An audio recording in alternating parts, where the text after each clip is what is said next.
Après avoir vu le type de message nerveux et que le cerveau était très important, nous allons voir justement le rôle de ce cerveau. Pour cela, je vous avais demandé d'analyser un ensemble de documents et de répondre à la question. Pour le cycle 4, c'est-à-dire 5e, 4e, 3e, c'est un exercice classique où il faut vraiment prendre le temps d'analyser chacun des documents donnés avant de répondre à la question. C'est-à-dire, comme dans la correction, vous avez l'analyse de l'ensemble des 6 documents et le cours sert de conclusion. J'attendais donc la même chose de votre part. J'explique. Par exemple, le premier document. Si vous m'aviez dit, dans ce premier document, on voit un homme dont le crâne est traversé par une barre et il est toujours en vie. Vous n'avez pas analysé, vous avez juste décrit le document.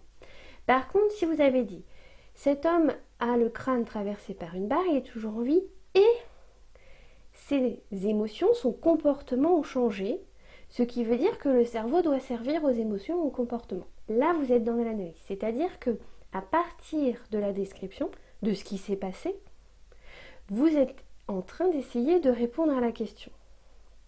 Pas complètement, juste un petit peu, juste avec ce document.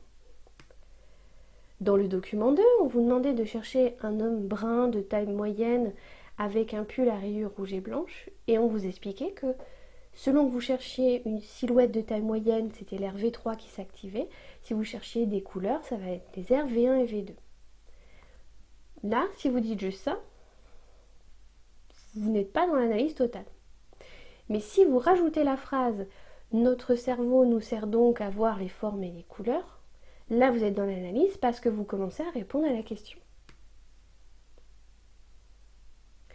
Document suivant, nous avons un schéma qui nous permet de voir que ces aires visuelles que nous avons vues dans le document précédent se situent à l'arrière du crâne et qu'on a des aires de reconnaissance du visage sur les côtés et que donc lorsque nous regardons des personnes, ce sont ces aires qui vont s'activer et lorsque nous cherchons des couleurs ou des formes, comme nous l'avons vu précédemment, ce sont ces aires qui s'activent. Document 4. Là, nous faisons lire un patient témoin et un dyslexique. Pour le patient témoin, nous voyons que ce sont les aires sur le côté du cerveau qui s'activent. Et pour la personne dyslexique, on va avoir une partie des aires du côté qui s'allument et une aire supplémentaire.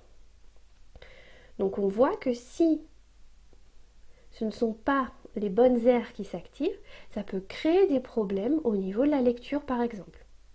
Donc là vous êtes dans l'analyse puisque d'abord on a décrit ce qui se passait sur les deux images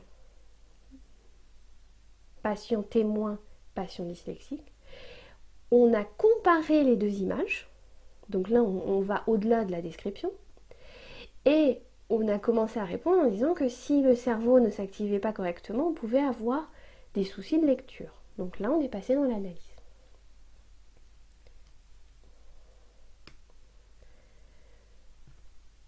Document 5, cette fois-ci, on regarde un guitariste et on vous dit lorsqu'il utilise sa main gauche, les zones jaunes sont plus actives qu'en temps normal, c'est-à-dire que lorsque la main est immobile.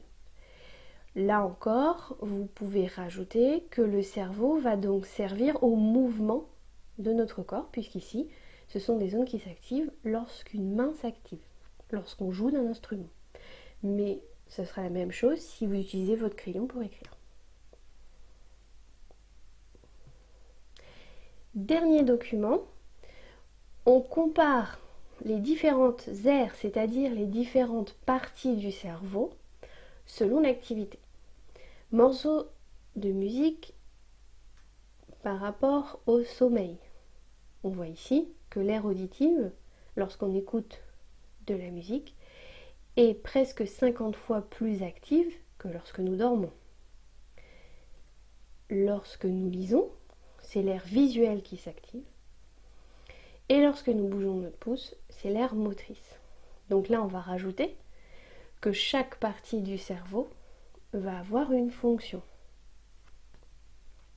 Sur Pronote, je vous ai mis la correction pour chacun des 6 documents, ainsi que le bilan du cours qui disait que les informations sensorielles arrivent au cerveau. Sensorielles, ce sont les sens.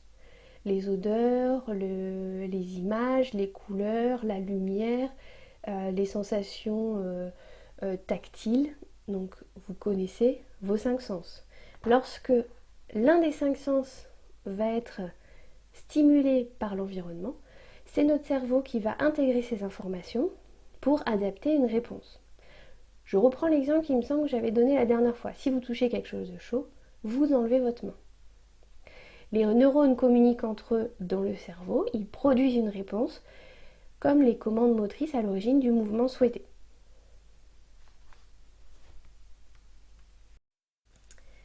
Après avoir vu que le système nerveux était extrêmement important au fonctionnement de notre corps, nous allons voir dans cette dernière partie qu'il est bien d'avoir une bonne hygiène de vie pour conserver un fonctionnement correct de notre système nerveux. Pour cela, vous aviez 2 questions. Une première question sur les effets de l'alcool et une deuxième question sur les effets des drogues et des psychotropes. Donc on vous demandait d'indiquer les effets d'une consommation d'alcool grâce au document 2, mais aussi grâce au document 1 qui était en anglais.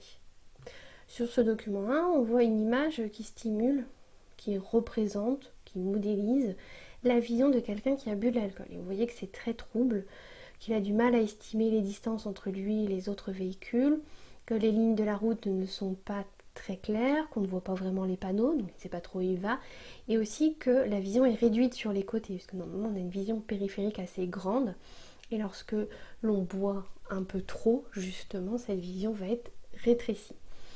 On nous dit aussi qu'il y a des problèmes de comportement, de coordination, donc forcément ici, lorsqu'on conduit, on est censé avoir un minimum de réflexes, et ces réflexes vont être diminués.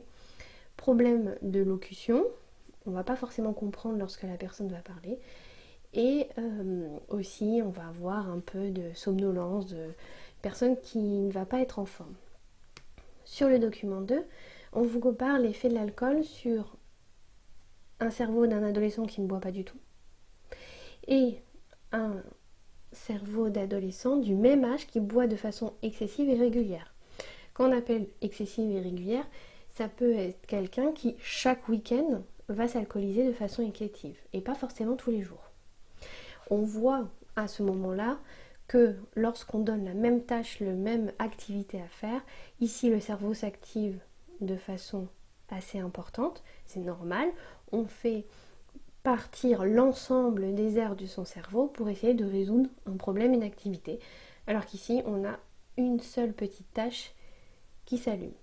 Donc la consommation d'alcool va avoir des effets ici, on voit temporaires, immédiates, mais aussi des effets négatifs sur le long terme, puisqu'ils vont se fixer sur les neurotransmetteurs, c'est-à-dire au niveau des synapses, ils vont bloquer les synapses et du coup diminuer la fonctionnalité de notre cerveau.